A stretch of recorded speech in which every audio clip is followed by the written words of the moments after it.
Officer Robin arrests an old black woman named Emma because of his strong biases. Soon after, though, he loses faith when he finds out she's not just anyone. She's his new boss. As his whole world falls apart, will he face the biases that have shaped his life or keep going in the same direction? Before we get into the story, comment below where in the world you are watching from today. And if you like this story, don't forget to subscribe. While driving through Greenville's clean streets, Officer Robin Hood looked down at the sidewalks with a mix of boredom and disgust.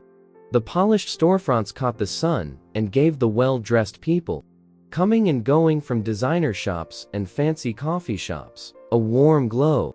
As Robin watched a group of teens leave a high-end electronics store, their laughter could be heard across the street. His worn-out hands gripped the driving wheel tightly. He shook his head, and his already serious face got even more lines from a frown. "Look at them," he told himself. Robin saw a young woman fighting with several shopping bags as he turned onto Maple Avenue. Probably never worked a day in their lives. Her expensive sunglasses rested on top of her perfectly styled hair, and a diamond necklace sparkled around her neck. Robin made a sneer with his lips. "Another day, another trust fund, baby," he thought with anger. "Must be nice to have mommy and daddy's credit card." He grew up on the other side of town, where things weren't always easy. The big difference between how he was raised and how rich everyone else was made him even more skeptical. Robin saw a man in torn clothes walking along the path while he was waiting at a red light. The man stood out among the well-kept fields and fancy cars like a sore thumb. When Robin saw how people were avoiding the man, his eyes got narrow. They looked like they were scared or disgusted by him. He doesn't belong here, Robin thought, with a tight jaw. Why can't he stay in his own neighborhood? The red light said. Robin sped up and passed the homeless man. But the picture stuck in his mind as a stark reminder of how divided their town was. During his patrol, Robin's thoughts turned into a steady stream of criticism and disdain. All the people he saw, like the mother pushing a fancy stroller, the worker in his custom suit, and the group of college students laughing outside of a cool coffee shop, all made him angry. They live in their little bubble and think they're better than everyone else, Robin thought, with a sense of pride. They have no idea what real life is like. Robin's radio started to crackle, breaking the silence of his angry thoughts. One of the shops had a report of someone stealing something. As he turned his cruiser around to answer, he felt a strange sense of satisfaction. A dull afternoon, the sky opened up and a steady rain fell on Robin's police car. Finally, he thought, a chance to show these people that their money can't protect them from everything. The drum-like squeaks of the windshield wipers as they fought the rain matched the rumbling tone of Robin's thoughts. The sound of his radio starting up broke through the monotony of raindrops. A report of a strange person at Greenville Mall has been sent to all units. There may be shoplifting going on. Robin's lips curled into a smirk. As he pulled into the mall parking lot, he said, "I bet I know exactly what kind of suspicious person we're dealing with." He then turned on his lights. Robin already knew who he was going to find. He had seen it 100 times. Young punks trying to get rich quick or junkies on the hunt for their next fix. Even though the faces changed, Robin saw the same ones. As soon as he got out of his car, the rain started to soak through his outfit. Robin looked around the area until he saw a figure near the entrance to Lux, which was one of the most expensive shops in the mall. To his surprise, he didn't see a teenager in loose clothes or a junkie who was shaking. Instead, a black woman in her 80s stood quietly by the store window with a plastic rain hat over her gray hair. As she looked at the beautiful jewelry in the window, she held her worn-out bag close to her chest. Robin's biases went into overtime, and as he watched her, his eyes got narrow. He couldn't make a decision because he was suspicious. He asked himself, why is she here? She doesn't belong here, Robin said. Robin walked straight toward the woman, his hand naturally resting on his magazine pouch. As he got closer, The woman turned around and saw the officer in uniform coming down on her. Her eyes grew wide. It was Robin's rough, firm voice that told the old woman, "Ma'am, I need you to leave the store." The woman looked confused and tightened her grip on her purse. She said, "I'm sorry, officer," but her voice was weak and shaking. "Have I done something wrong?" Robin clenched his teeth. He thought that what she did was just an act. His next move brought him closer. "We've heard of strange activity in this area. What are you doing here?" the woman asked, her eyes jumping between Robin and the front door of the store. "I was just looking," she said in a thick voice. "My granddaughter's birthday is coming up, and I thought—" "Sure you were," Robin said, playing with her words in a sarcastic way. "Why don't you empty that purse for me?" Robin asked more and more, and a small group of people started to gather. People in the store mumbled to each other, and some looked at the scene with worry. You could feel the stress in the air, and it got worse as time went on. As Robin looked down at the old woman, his face turned serious. The man growled, "I'll ask you again, what's your business here?" The woman took a deep breath and straightened her shoulders, even though she was small. "My name is Emma Moore," she said, in a strong but calm voice. "I'm simply waiting for my ride." Officer Robin laughed, and you could see the shock on his face. She looked at Robin with unblinking eyes and said, "Waiting? For a ride in front of the most expensive store in the mall? That's quite a coincidence, don't you think? That's where my grandson said he'd pick me up. I don't see what's wrong with that." A small group of people had now formed around them. People in the stores slowed down and looked at the scene with mixed feelings of interest and worry. Robin knew they were looking at him, but that only made him more determined. "You're loitering," he said, raising his voice. "This is private property. You can't just hang around here all day." "I've only been here for 10 minutes, Emma said, showing that she was calm. Robin's anger grew with each of Emma's calm answers. "And I'm not bothering anyone." He moved closer and became much taller than her. "I would like to see some identification," he said. Emma gave a small shake of her head. A voice in the crowd said, "I'm sorry, officer, but I don't think I have to show you my ID. I haven't done anything wrong." Robin's face turned red, and he felt angry inside. He was used to people running away when he showed his power, not standing up to him. He glared at Emma and stuck out his finger at her. "Listen up, I'm the law around here, and when I ask for ID, you show unless you've got something to hide." Emma stayed steady, her voice level as she said, "I have nothing to hide, officer, but I also know my rights. Unless you're arresting me, I'm not obligated to show you my identification." Robin's hand went to his belt naturally, and his fingers touched his handcuffs. A few people in the crowd took out their phones as the crowd tensed up. Robin spat out, "You people always think you know better," showing how biased he was. "Always making trouble and never following the rules," Robin said. Emma's eyes got a little bigger when he said that, but she didn't back down. "Officer," she said softly, "I think you might want to change how you're doing this." Robin's temper flared as Emma refused to back down. He tensed up, and his voice turned into a shout. Robin yanked Emma's arm roughly and spun her around before she could answer. "That's it. I've had enough of your attitude. You're under arrest for trespassing and resisting authority." He pulled her arms behind her back, and the cold metal of the handcuffs clicked into place. The crowd gasped. "You people never learn," Robin said, with a sneer, showing this bias. Emma winced as the cuffs bit into her skin, but she kept her head up. "This isn't your part of town. You don't belong here." "Officer, please," she whispered. She told Robin, "This isn't right, and you know it." He ignored her and pushed her toward the mall exit. He growled as they walked, "Maybe a night in jail will teach you some way to behave." Robin kept going on and on. "I'm sick of you troublemakers coming to our nice neighborhoods, thinking you can do whatever you want. It's time you learned your place." Even though Emma's eyes were wet with tears, her voice was calm.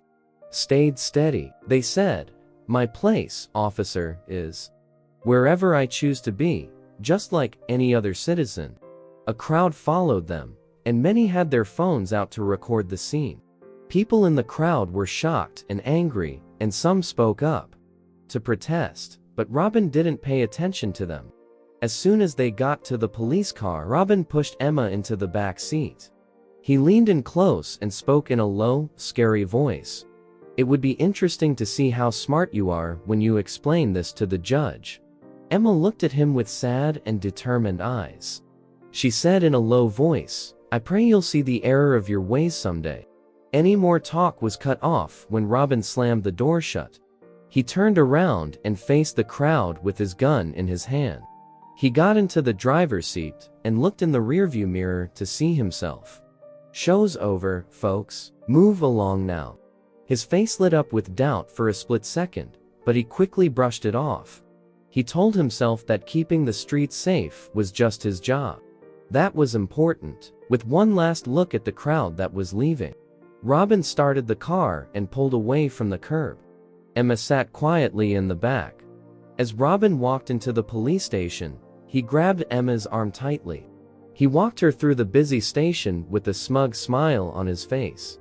Officers looked up from their work, but quickly went back to their tasks, not giving much attention to what was going on around them. Robin said, "All right, more," but his voice was full of contempt. Taking Emma to a nearby bench, he said, "Time to get you processed." He then sat her down rough. After telling them to stay put, he walked over to the front desk. It was hard for Robin not to feel good as he started to fill out the papers. To him, keeping the streets safe from people who didn't fit was his job. He kept writing and looked at Emma, who was sitting quietly with her head held high. Every once in a while, from behind Robin's back, Officer Thompson asked, "What have you got there, Hood?" "Just another troublemaker who thinks they can do whatever they want," Robin said, without taking his eyes off his forms. "I caught her loitering at the mall and giving me the creeps," Thompson said with a shrug. He said, "Well, you know best." And then he went to get more coffee. The fact that Robin's coworkers didn't care made him even more sure that he was right. Many people respected him as an officer, so they didn't question his decisions or acts. As Robin was finishing up the papers, there was a sudden change in the mood of the station. Captain Slade ran out of his office, worry written all over his face. Before he saw Robin and Emma, he quickly looked around the room. "Hood," the captain yelled as he walked straight toward them. "My office now." Robin's cocky grin broke for a second. He looked at Emma, who was still cool and collected, and then back at the captain. There was something in the older man's voice that made Robin feel uneasy. Robin asked, "Sir?" with a voice that showed he was confused. "I was just booking this woman for now, Hood," Captain Slade said, and Hood couldn't argue with that. Every police officer in the station stopped what they were doing and looked at Robin and the captain. As Robin slowly put down his pen and followed his boss into the office, he could feel the stress in the air. There was silence in the station as the door shut behind them. Everyone could feel that something big was going on. The officers, who had not been interested before, now looked at each other with worry as they were drawn in by the captain's strange behavior. Robin got a chill as Captain Slade's office door shut. When the captain turned to face Robin, his face showed that he was both mad and sad.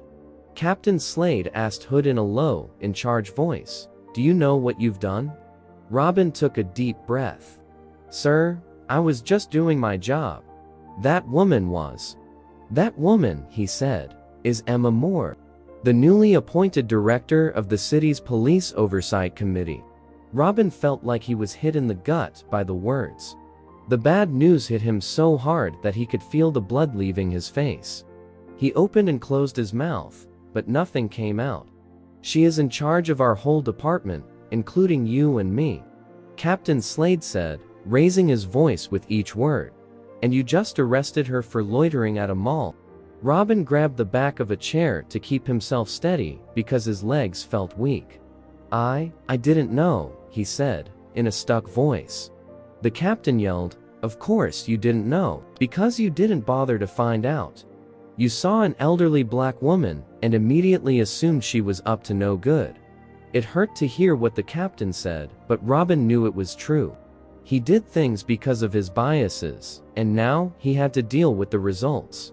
Outside of work, word got around quickly. In small groups, the officers talked quietly and looked at the closed door. When the door finally opened, everyone looked at Robin as he walked out. He had a sad face and slung his shoulders. Emma Moore got up from the bench. Even though she still had handcuffs on her arms, she kept her dignity. As she walked toward Robin, the room went quiet. When she met his eyes, they were filled with a mix of sadness and determination. She held out her hands and said, "Officer Hood," to which he replied, "I believe these belong to you." She kept her voice cool but firm. Robin stumbled with the keys while his fingers were shaking. He couldn't bring himself to look Emma in the eye as the cuffs came off. He felt waves of shame. He said, I'm sorry," in a whisper that was hard to hear. She rubbed her wrists and never took her eyes off of Robin's face. "Your apology is noted, Officer Hood," she stated, "but it's going to take more than words to address the systemic issues that led to this incident." The other cops stood there in shock as they realized how bad Robin's mistake was. His job security in the department was once very high, but now it was very low. Emma took a deep breath and looked around the room full of police officers. Even though she had been embarrassed, she stood tall and didn't let it affect her pride. A man called Peter, who was the police chief, walked up to her and said, "Sorry." Chief Peter's voice was full of worry as he said, "Miss Moore, I can't even begin to tell you how sorry we are for what happened. We'll take whatever action you deem necessary." Emma looked straight ahead and nodded. She paused and thought carefully about what she was going to say. "Thank you, Chief Peter. I appreciate your concern. I won't be pressing charges against Officer Hood." Everyone in the room let out a sigh of relief. Robin's shoulders loosened up a bit, but his face stayed tight. Still, Emma kept talking in a strong voice. "I do have a request. I'd like Officer Hood to attend diversity training and participate in community outreach programs." Chief Peter gladly agreed. "Of course, Miss Moore. We'll make sure it happens." Robin's eyes went wide with shock as his head snapped up. He spoke up to protest, but the chief gave him a mean look that stopped him. Emma turned around to face Robin straight on. "Officer Hood, this isn't about punishment. It's about growth and understanding. I believe you have the potential to become a better officer and a better person." Robin clenched his teeth and his face turned red from shame and anger. He felt stuck by what he had done and the apology of a woman he had hurt. He felt angry at the thought of going to these classes, but he knew he had to do them. "Yes, ma'am," he said through clenched teeth, but he couldn't look Emma in the eyes. Chief Peter reached out and put his hand on Robin's shoulder. "You'll start next week, Hood. This is non-negotiable." As Robin realized how bad things really were, he felt a storm of feelings building up inside him. He had always been proud of being a good police officer who knew right from wrong. He was now being told he had to learn and change.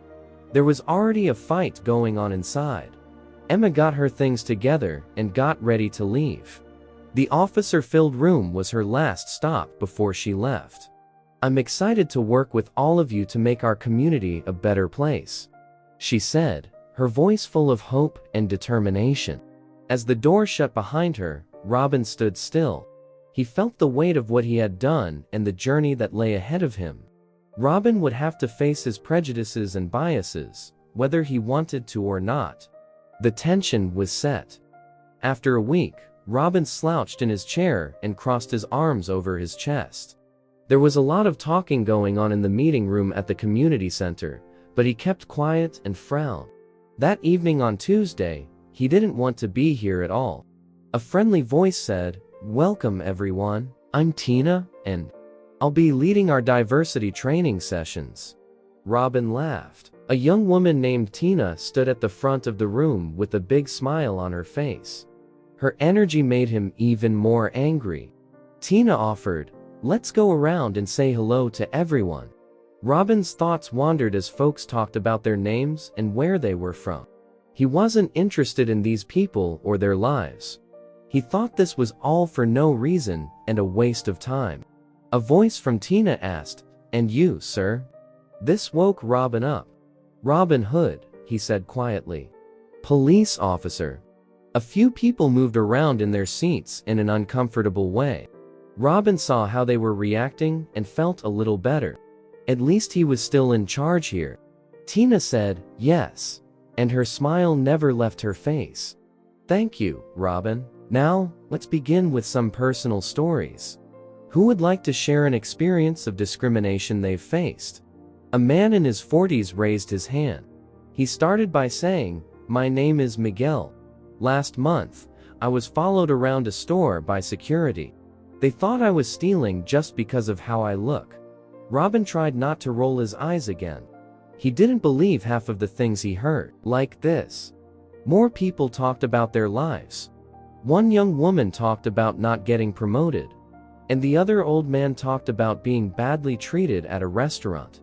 As the stories went on, Robin felt himself getting more and more uncomfortable. That man didn't want to hear these things, or think about how his acts might have made people in this room feel. "Robin," Sarah's voice interrupted him. "What are your thoughts on what you've heard so far?" Robin sat up straight in his chair, shocked. Well, it's unfortunate," he said, "but sometimes people misinterpret situations." There was a tense silence in the room. Robin could feel people looking down their noses at him, but he wouldn't give up. He wasn't here to change. He was here because he had to be. As the meeting went on, Robin stayed away and barely participated. He was already fearing the next meeting, as he kept track of the minutes until he could leave. On the following Saturday, Robin was standing in the community center while it was very busy. There were bright pictures on the walls, and the air smelled like fresh coffee. He didn't belong there, like a fish out of water. Emma Moore walked in, and just by being there, she got everyone's attention. She gave everyone a warm smile, in Robin, who couldn't help but look away. She said, "Good morning, everyone," in a clear, sure voice. "Today, we're going to focus on building bridges in our community." Robin moved around awkwardly and wished he were somewhere else. He watched as Emma talked to young and old, people of different races and backgrounds, and she did it with ease. It was clear that she was genuinely interested in their stories. "Robin," Emma cried out, "would you mind helping Mrs. Thompson with her craft project?" Robin reluctantly went over to help an old woman who was having trouble with scissors. He couldn't help but see the thanks in her eyes as he helped her. "Thank you, young man," Mrs. Thompson said in a low voice. "These old hands aren't what they used to be." Robin nodded, and his normally serious face showed a small crack.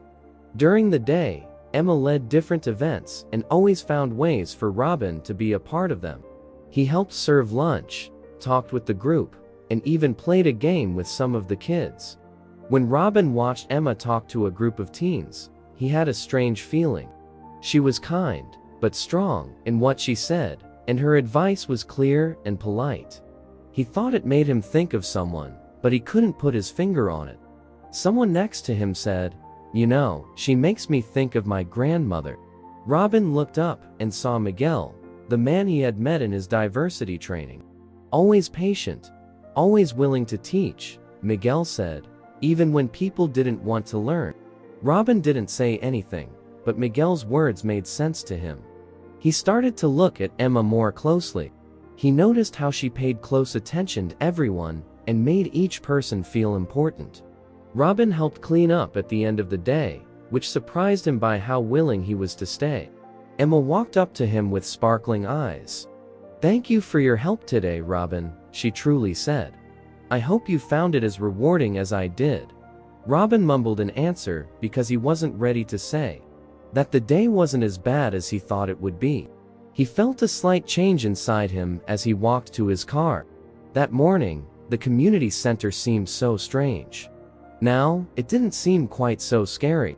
There was another food drive at the community center the following week, and Robin was there again. A lot of people were moving around in the big room as workers sorted canned goods and packed boxes. Robin stood off to the side with his arms crossed and watched what was going on. Emma made smooth moves through the crowd. The busyness around her was very different from her calm attitude. She took the time to talk to each worker and give them words of support and advice. "Excuse me, Miss Moore," a boy said, as he pulled Emma's sleeve. "Where should I put these cereal boxes?" Emma bent down to the boy's level and looked at him with sparkling eyes. "Great question, Tommy. Why don't you help me set up a new station for breakfast items?" Robin watched as Emma carefully led Tommy to an empty table and showed him how to set the boxes up. The boy was very proud of his new role as a leader. Robin found himself pulled into the action, even though he didn't want to be, as the day went on. He helped move big boxes and put things away while keeping a close eye on Emma. He couldn't argue with how well she ran the business or how much respect everyone there had for her. A break in the action let Robin listen in on Emma's talk with an older woman. The woman spoke with a heavy heart. "Miss Moore, I can't thank you enough for setting this up. Times have been tough since I lost my job. This food drive is a real blessing." She put a soft hand on the woman's shoulder. "That's what community is all about, Margaret. We look out for each other. And please remember the job training program we discussed. I believe in you." Robin's chest hurt in a way he didn't expect. He had never thought about the people whose faces he often ignored had stories to tell. It was admirable how much Emma cared about each person. As the day went on, Robin was slowly but surely impressed by Emma's guidance. What she needed to do and how to get people to do it were both very clear to her. He was used to being told what to do in a strict and authoritative way. Even though Robin had some respect for Emma, he stuck to his old views like glue. He worked hard to get rid of the thought that he might have been wrong about some things. He found it easier to stick to the way he always saw things than to admit that he might have been wrong about people like Emma. As the food drive came to an end, Robin almost smiled when he saw the boxes that were all packed up and ready to be sent out. Before Emma could notice, he quickly put his face back together in a bland way. She walked over to him and said, "Isn't it pretty cool? What we can accomplish when we work together?" Robin gave a vague grunt, not wanting to say yes out loud. But when he saw the tired but happy helpers, he knew that the day's work had made a difference. His old views were no longer as solid as they used to be, but he wasn't ready to admit it yet. In the following week, Robin was on watch near a busy shopping area. As he walked down the street, looking for any sign of trouble, he saw a lot of noise outside of a convenience store. A black boy of about 12 years old was being held against his will by the store owner, while a small group of people gathered around. Robin immediately thought the worst was going to happen. He sped up and was about to step in when he saw a familiar figure coming from the other way. It was Emma Moore, and her calm presence could be felt right away, even from far away. As Robin got closer, he could hear the loud, angry voice of the shop owner. "I saw him slip that candy bar into his pocket. He's a thief." The boy shook his head wildly as tears ran down his face. I swear I didn't take anything." Emma got to the scene just a little bit before Robin. She put a soft hand on the boy's shoulder and spoke to the store owner in a strong but polite way. "Sir, please let go of the child. We can sort this out without physical force." The store owner reluctantly let go of Emma, and she knelt down so that she was eye level with the boy. "What's your name, sweetheart?" "Marcus," the boy sobbed and wiped his eyes. Emma asked Marcus in a soft voice, "Can you empty your pockets for me?" When Marcus put his hands out, they were shaking, and they were empty. Robin felt something strange in his chest as he watched Emma get up and face the shop owner. "Sir, it appears there's been a misunderstanding. Marcus doesn't have any stolen goods on him." The store owner stuttered. He was embarrassed and angry, and his face was red. "But I saw him. I was sure." Emma's voice stayed cool, but it was clear that she was in charge. We all make mistakes sometimes. What's important is how we handle them. Perhaps we could review the security footage to clear things up? As things calmed down, Robin couldn't help but think of the time he met Emma at the mall. There was no denying the similarities. A black person was unfairly accused and was treated with suspicion and violence because of their race. Robin felt a real wave of guilt wash over him for the first time. He saw himself in the store owner's actions, in how quickly he judged and accused without any proof. He no longer felt ashamed about getting caught or having to deal with the results. Instead, he felt shame because he knew how bad his actions could be for others. Emma calmed Marcus down and had a quiet conversation with his mother, who had arrived at the scene. Robin stood still. He saw Emma handle things with style, understanding, and unshakable strength. It was very different from how he did things, and he couldn't deny that her ways worked. At that time, Robin went through a change. He had been building a wall of bias and stubbornness for years, but it started to fall apart. He understood that the things he had been doing, which he always said were just part of his job, could have terrible effects on innocent people's lives. Robin was less resistant to going to the diversity training classes as the weeks went by. He still didn't feel like he belonged, but he started to pay more attention to the stories that other people in the group told. He used to think their stories were made up, but now they hit home in a way he couldn't ignore. Robin surprised himself one afternoon when he raised his hand during a group talk. He spoke slowly and said, "I've been thinking about something." It was quiet in the room, and everyone looked at Robin. "Maybe there's more to these situations than I used to believe." Emma, who was leading the meeting, gave a positive nod. "Go on, Officer Hood, we're listening." Robin took a deep breath. What Robin said next made Emma's face light up. "I've seen things on the job that I thought were clear-cut. But now I'm starting to wonder if I missed important details because of how I saw things." She didn't judge him. Instead, she looked at him with a quiet understanding that made him feel both uncomfortable and kind of relief. Robin stayed behind after the meeting and helped stack chairs. Emma walked up to him with a small smile on her face. "Officer Hood, thank you for sharing today. It takes guts to question our own point of view." Robin nodded, feeling a mix of emotions he couldn't quite put his finger on. He began to speak again, but couldn't finish because he was thinking about their first meeting. "Miss Moore, I appreciate how you've handled all this. You've been professional and kind," he said. Emma looked like she got it. "We're all here to learn and grow, Officer Hood. That includes me." Robin felt hope for the first time since the training started. He might be able to change. It might not be too late to change how you see the world. It was as they were leaving the community center together that they started to feel like they knew each other. Robin started to ask Emma about her time as chair of the police oversight group. She gave him new ideas that made him question what he had always thought about police work and getting along with the neighborhood. Even though they were still being careful when they talked, Robin could feel a link starting to form. He realized that Emma's professionalism and kindness, even though things had gone badly at first, were teaching him more than any official training could. Robin was feeling like he was making progress, which he hadn't expected. As he left the community center one evening, in the parking lot, he saw someone he knew. It was Mike, an old partner on watch and friend from a long time ago.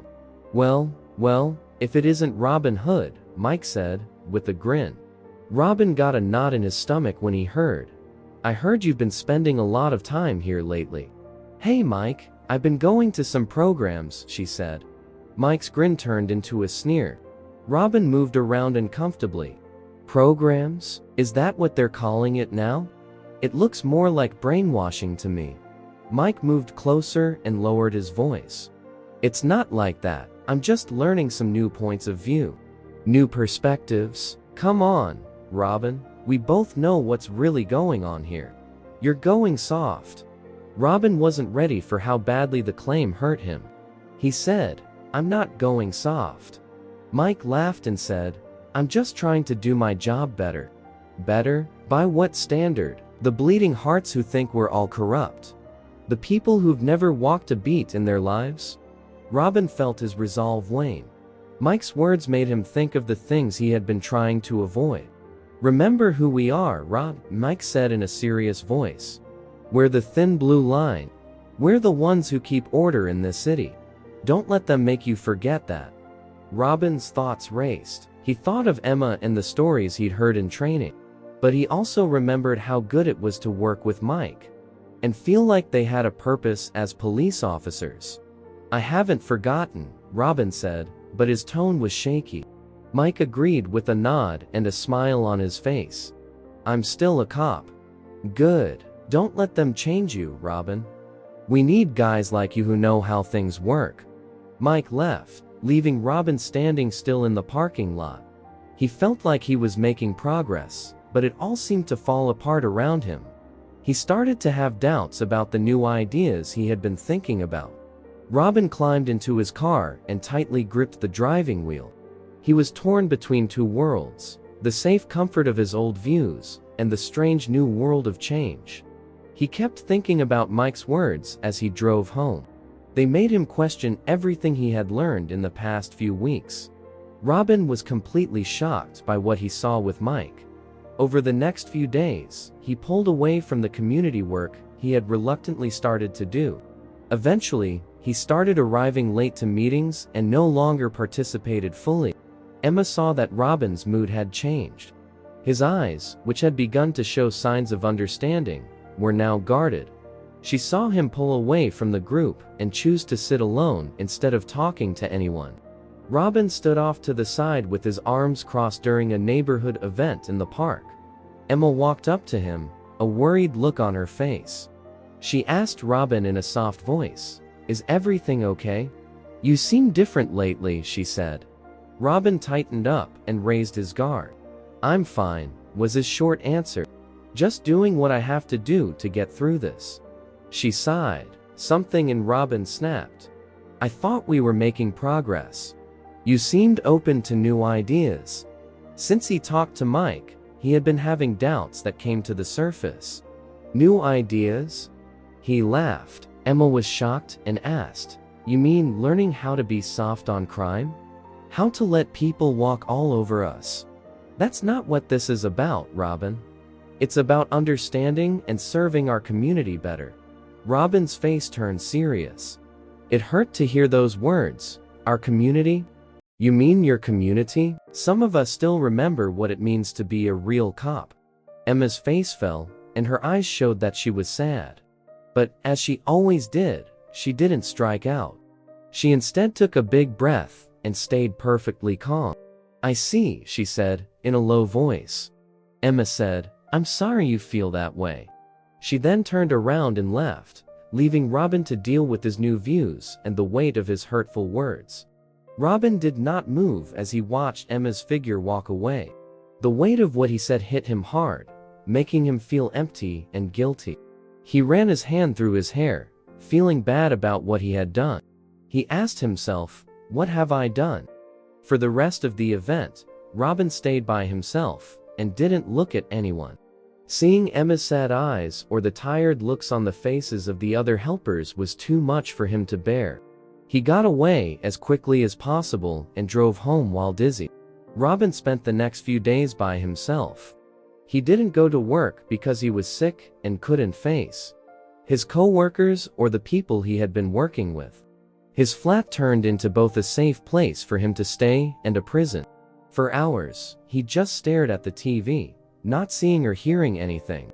Empty food containers piled up on the coffee table. His mind was full of thoughts, always battling between his old views and the new ideas he had learned. He kept going over what he said to Mike and then what he said to Emma. The fight hurt him a lot and made him feel lost and confused.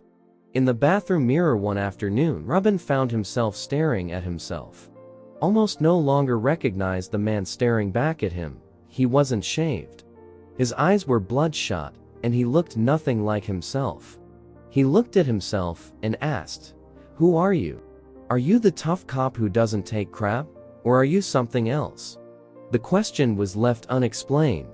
It was cold on the tile floor when Robin slouched against the wall and slid down. He hid his face in his hands because he felt so beaten. Maybe I can't change, he said, in a fragile whisper. He was scared by the thought. Maybe this is just who I am.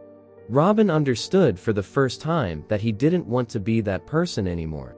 But he didn't know how to change, and he had already turned away. The one person who thought he could be better. Robin was sitting alone in his dark living room as night fell. He felt more lost and alone than ever. Outside his window, the city lights sparkled, and the world went on without him. He wasn't sure if he was strong enough or smart enough to change into the person he wanted to be. Robin felt more and more guilty as the days went by, being like a physical load on him. He sat on his old, worn-out couch in the middle of his messy apartment and thought about all the good times he had with Emma and the other people in the community. He thought back to the food drive and how Emma had led without fail. He remembered how she had protected the young boy and been so calm when things got tough. Robin's chest got tight when he thought about how kind her eyes were, even when she looked at him, the person who had wrongfully arrested her. She never held it against me, Robin said. He shook his head in shock. It hit him like a punch in the gut. Emma had given him a chance to learn, grow, and be better, but he had blown it all with one careless word. Robin got up and walked around his small living room. He felt both ashamed and proud as he ran his hands through his hair. Something deep inside him was moved by Emma's strength and unshakable dedication to fairness and kindness. He respected her more now than any other person. I can't let it end like this, he told himself in a faint voice. But as soon as he said them, doubt started to creep in. What could he do to make things right? What could he say to Emma that would make things better after what he did? As Robin sat back down on the couch, his shoulders sagged. He wanted to tell Emma he was sorry, and how much he had learned from her. He had to tell her how she had helped him see a world he hadn't been able to see before. But the thought of having to face her and seeing the sadness in her eyes made his stomach hurt. Robin took out his phone and put his thumb on Emma's contact.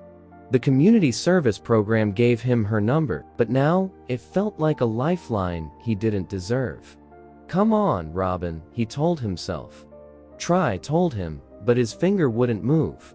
He couldn't move because he was afraid of being turned down and being told that he really couldn't change. Robin put the phone down and cupped his hands around his face. He knew he had to make things right, but he didn't know where to start. Going forward seemed impossible, but the thought of giving up and going back to his old ways was even worse. On a cool fall morning, as the sun came up, Emma Moore sat at her desk with her finger on her phone. She closed her eyes for a moment, took a deep breath, and then called Robin. The sound scared Robin, and when he saw Emma's name on the screen, his heart started beating fast. He almost let the call go to voicemail, but something made him pick up the phone. And he said, "Hello?" in a rough voice. "Good morning, Robin," Emma said, in a friendly voice. Robin took a deep breath and said, "I hope I'm not calling too early." Emma's voice stayed soft as she said, "No, not at all. I'm surprised to hear from you. Rob, I know things have been difficult lately, but I wanted to invite you to our annual fundraiser for the community center this Saturday. It's a big event, and I think it would be good for you to be there." Robin's thoughts were going fast. Not only was he glad that Emma was reaching out, but he was also scared of having to deal with her and the community again. I don't know if that's a good idea, Emma, after what I said." "Robin, we all make mistakes," Emma said, in a soft voice. "What matters is how we choose to move forward. This could be a chance for you to reconnect with the community and maybe find some healing." There was a lump in Robin's throat. Being willing to give him another chance and being kind to him touched him deeply. Even though he didn't deserve it, he knew he couldn't miss this chance. He finally said, "Okay," but his voice was barely above a whisper. "I'll be there." "That's great to hear, Robin," Emma said, and he could hear the smile in her voice. "I'll see you Saturday." As soon as Robin hung up the phone, he was filled with a range of feelings, including thanks for Emma's forgiveness, fear about what people would think of him, and a small bit of hope that he might be able to make things right. In the days before the benefit, I was nervously looking forward to it all. On Saturday night, Robin was outside the community center. His heart was racing and his hands were sweaty. He opened the door after taking a deep breath. The room was fun and lively, with music, laughter, and talk. Robin felt stressed and out of place at this lively event. He looked through the crowd for someone he knew. He then saw her. Emma stood across the room in a simple blue dress and was talking with a group of people very animatedly. She looked up and met his eyes as if she could feel him there. As she said goodbye and walked over to him, her smile was friendly and warm. She reached out and gently touched his arm and said, "Robin, thank you so much for coming." Robin felt like he didn't belong in the room as he stood on the edge. The community center was full of life, and people were laughing and chatting so loudly that it echoed off the walls. She moved smoothly through the crowd and smiled and said nice things to everyone she met. As Robin watched, he saw how people's faces lit up when Emma came near. Kids rushed up to give her hugs, and adults shook her hands with real love. Emma was clearly more than just a star in the community. She was also a friend that many people loved. Robin saw a small group of people gathered around the snack table and paid attention to them. An old woman was talking, and her eyes were filled with feeling. She said, in a shaking voice, "I don't know where I'd be without Miss Emma. She worked hard to keep me off the streets when I lost my job and couldn't pay my rent. She helped me find resources and do things herself." There were other people in the group who agreed, and each had their own story to tell. Robin listened, and each story about Emma's kindness and giving made his heart hurt more. Next, a young man spoke up, and his voice was full of thanks. "Miss Emma had faith in me when no one else did. She worked hard to help me get into college, and even taught me some things. I am the first person in my family to attend college." It made Robin feel very bad about himself. As the stories went on, he remembered how mean he had been to Emma when they had first met, and how he had judged her without reason. What he did made it hard for him to breathe because it weighed him down. He looked around the room and saw the faces of people Emma had helped. These were the same people he had thrown out, the society he had thought wasn't worth his time. At that moment, Robin felt bad about what he had done, because it had hurt everyone in the room, not just Emma. The laughter and happiness around him seemed very different from the trouble in his heart. Robin stood there, facing the full effects of his biases and actions, while the crowd of happy people cheered. After the event was over, Robin stayed at the community center for a while. There were fewer people there, but you could still hear people talking, and the soft clink of dishes being cleared away. He looked around the room quickly to find Emma. He saw her helping to stack chairs near the back.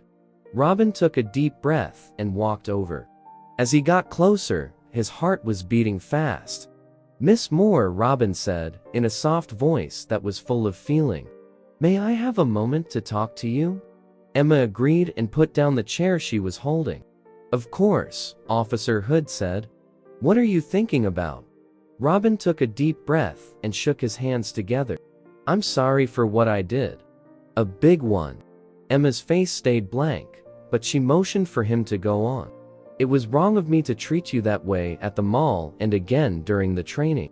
"So wrong." Robin's voice got a little rough. "I let my biases affect how I judge things." Robin said, with tears in his eyes, "I've done so much harm to you and to this community. I saw what I wanted to see instead of what was really there. I didn't want to see it at first, but I can't take it back now." Emma just listened quietly, and as Robin talked, her face softened. "I'm truly sorry for everything, Miss Moore. For judging you, for arresting you, and for the hurtful things I've said." Robin said, in a voice that was almost whispered. I know that saying Zuri won't make it better, but I want you to know that I truly feel bad about what I did, and I want to really change, not just act like I want to. Robin looked at his feet instead of Emma. I don't want you to forgive me. I wanted you to know I'm sorry, and that I promise to do better. Emma's eyes got softer as she heard Robin's sincere apologies. As she thought about what he said, she took a deep breath and let her shoulders rest. They were silent for a moment, and the weight of their shared past filled the space between them. Elisa finally said, "Robin." Her voice was soft but strong. "Thank you for writing this. Yes, I can see that you've been thinking and searching your heart." Robin nodded, but he still couldn't look her in the eyes. Someone put their hand on his arm, Emma, which made him look up in surprise. She said, "I accept your apology," and her eyes lit up with kindness. "Please know that I forgive you." Robin's eyes got bigger, and he looked like he couldn't believe what he was seeing. "True, what is it?" he asked, in a voice that was almost a whisper. Emma nodded, and a small smile crept across her face. "Yes. But Robin needs you to understand something. Change that lasts doesn't happen quickly." She paused to make sure her words hit home. "It's a process, a journey that takes time and work." That's a good start, but there will be problems to deal with. There will be times when you want to fall back on old habits. The important thing is to keep going, learn, and grow. Robin paid close attention and held on to every word. He felt like a weight was lifted off his shoulders, and hope filled his heart. "Over the past few weeks, I've seen how you've changed," Emma said. "You've given me new ways to see things and feel new things. It's not easy to do that, so, good job." Robin's eyes filled with tears, and this time, he didn't try to hide them. "Thank you, Miss Moore. It means a lot to me that you forgive me." Emma gently put her hand on his arm. "Don't forget, Robin, this is just the start. Do not stop working on yourself or questioning what you think you know. This group is here to help you on your way." Robin nodded, and he felt a mix of thanks and determination. For the first time in a long time, he felt at peace, and through everything.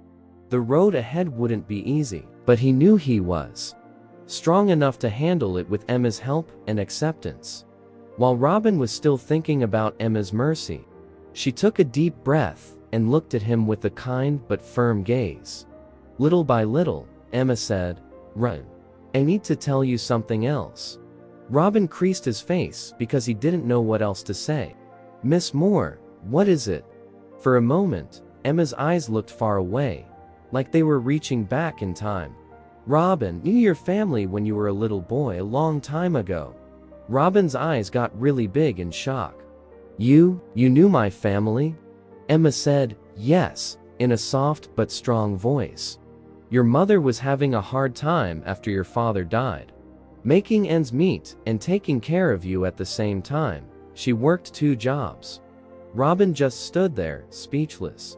He had hazy memories of those hard times, but he had never heard the whole story. "At that time, I worked at the community center," Emma said. "Your mom asked us for help. She got food stamps, we helped her find better jobs. And sometimes we even watched you while she took a break." As Robin listened, tears came to his eyes. He almost didn't believe what he was hearing. I had no idea," he said, in a low voice, full of feeling. Emma reached out and put her hand on his shoulder to make him feel better. "Robin, you were too young to remember, but I always thought of your family. Your mom was really strong and motivated to make things better for you." Robin's mind was racing as he tried to figure out how to fit this new information into the things he had always believed. He felt very bad about himself when he realized how badly he had rated Emma and the group she worked for. "Why did you wait to tell me?" he asked, but it was hard to hear him. "I wanted you to see the truth for yourself, Robin. I wanted you to understand how important this community is. And the work we do here," Emma said, with tears in her eyes. Robin nodded, but what Emma said made him feel heavy. She had been trying to help him the whole time, just like she had helped his family before. Elena spoke softly. I want to help you change your life, Robin. Just like I helped your mother all those years ago. Could I, please? Emma's words were like heavy weights in the air. Robin stood there with a racing heart as he thought about what she had said. He felt both humbled and determined after thinking about what he had done in the past and learning about Emma's link to his family. There was quiet for a moment, and then Emma spoke again. Her voice was full of hope. Robin, I have an idea for you. I'm starting a new project to improve relations between the police and the people in our neighborhood. Would you be willing to work with me on this? Robin's eyes got really big in shock. After everything I've done, you want me to work with you? Emma said yes, and she smiled softly. Her face, yes, Robin. I think in second chances, and I think you have the power to really change. Robin had a strong feeling. Now was his chance to make things right and really show that he was ready to change. He quickly nodded without any hesitation. He said, with a heavy heart, yes, Miss Moore, I'd be honored to help. Emma's smile got bigger. That's great, Robin. We're going to work together to make projects that help the community and police get along better. It won't be easy, but I think it needs to be done. Robin nodded. He was worried and excited at the same time. I get it. I wish I could fix things in any way possible.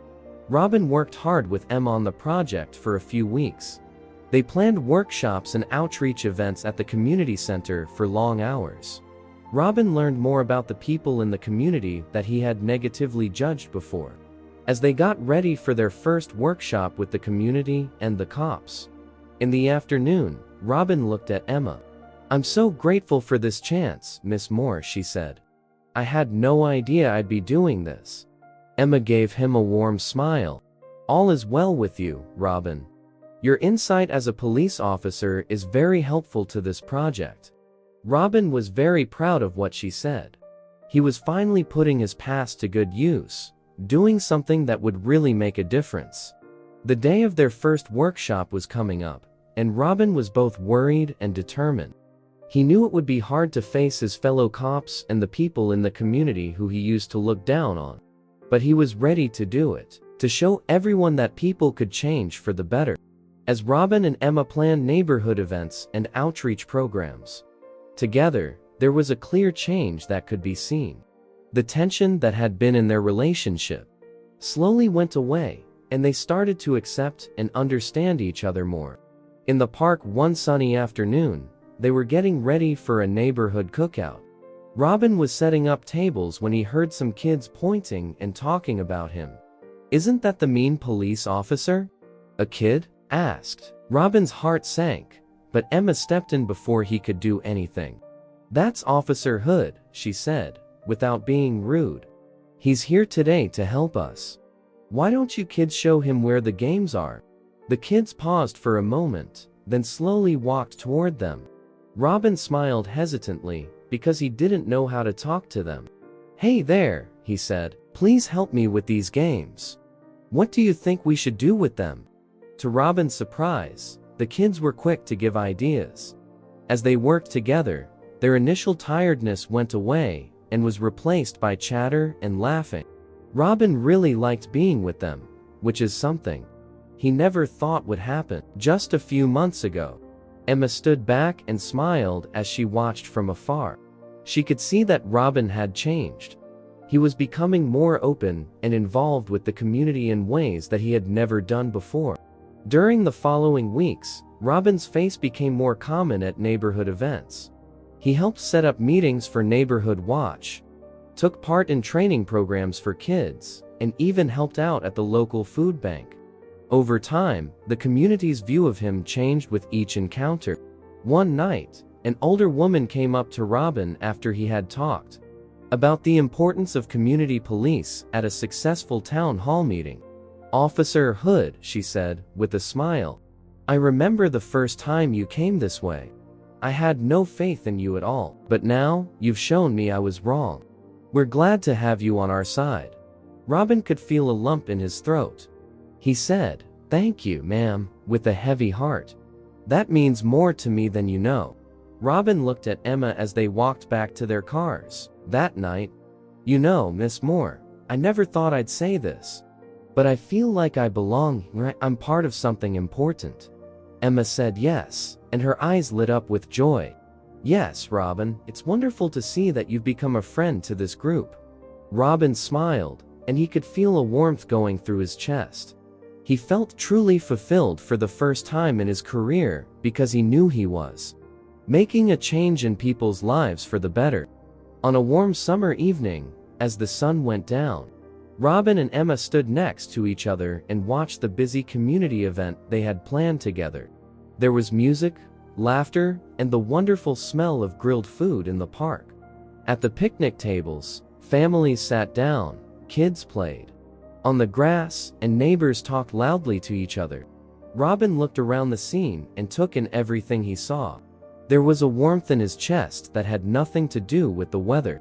It was a sense of pride, belonging, and real happiness.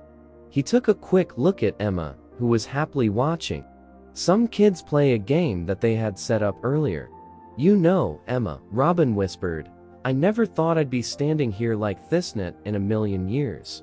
Emma looked at him with sparkling eyes. "But here you are, Officer Hood. Here you are." Robin agreed and swallowed through the sore throat. "I can't help but think about how different things were just a few months ago. How different I was." Emma agreed. "You've come a long way, Robin, but the change was always inside you. It was enough for you to let it into your heart." A kid ran up to Robin and pulled on his sleeve while they watched. "Officer Hood, can you come play catch with us?" Robin had a real smile on his face. "Sure thing, pal, I'll be there right away." Robin looked back at Emma before going to play with the kids. He truly said, "Thank you for everything. Thanks for not giving up on me. Because you showed me a better way." Emma gave him a soft pat on the arm. "Robin, you worked hard. You made the choice to grow, learn, and change. You're responsible for that." Robin nodded and felt a wave of emotion go through him. He looked out at the neighborhood that he used to be suspicious of and looked down on. It was now his friends, neighbors, and people he could trust. He had become a part of something important that was bigger than himself. Robin noticed how much better his life was when he saw the different kinds of people enjoying the event they had put together. He had learned to get past his biases, connect with people on a human level, and use his job as a police officer to really help and protect the people in his neighborhood. Robin felt very thankful and like he had a purpose in life.